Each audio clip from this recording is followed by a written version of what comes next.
I'm just curious to see what Nathan, how he's been living his life. Has he been training? Has he been doing all the things you need to do to be able to compete?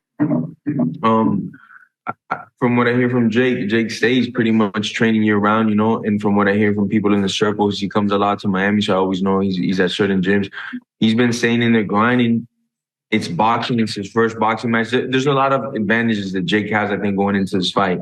But all that being said, I mean, Nate is Nate. I could see him making this a dog fight, taking him to the later rounds, and then hitting the sprint after like round 5, 4, and up, just sprinting right at Jake.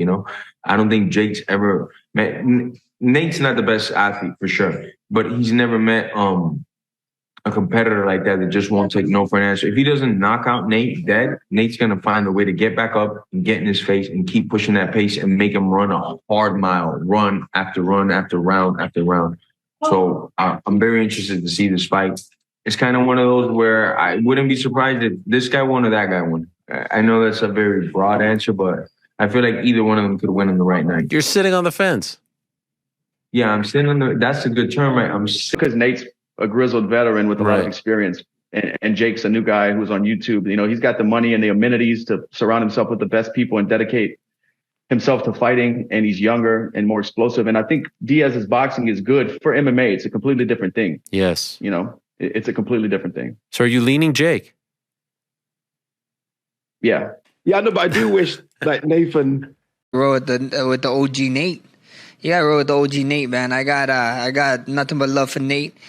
And I think he does good. I think he does well, man. He's a boxer. He's a boxing-based guy in MMA. So now he gets to actually box and stuff, and his reach, and man, he can hit. He can crack, bro. His arms is long, and he can crack. So I'm excited for that one. And I heard a few behind-the-scenes stuff about Nate and why that fight took so long to come in. He's trying to get all his boys paid too. So Nate is that dude, bro. He's that guy.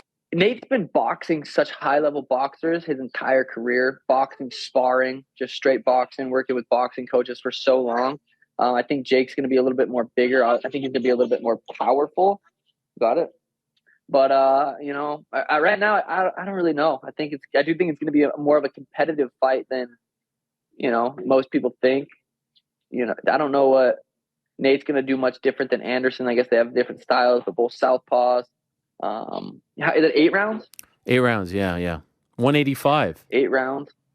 185. See, Jake's a big boy. Jake has some serious power. And if Nate's probably ready. Jake likes to set up that right hand, and Nate's probably got a pretty smart team. How hard is Nate going to train for this fight? I think that's what it kind of comes down to. I can't imagine him not taking it serious. This is a massive fight. Him, he's not going to want to lose to Jake Paul. So I think he'll take this fight very, very serious. But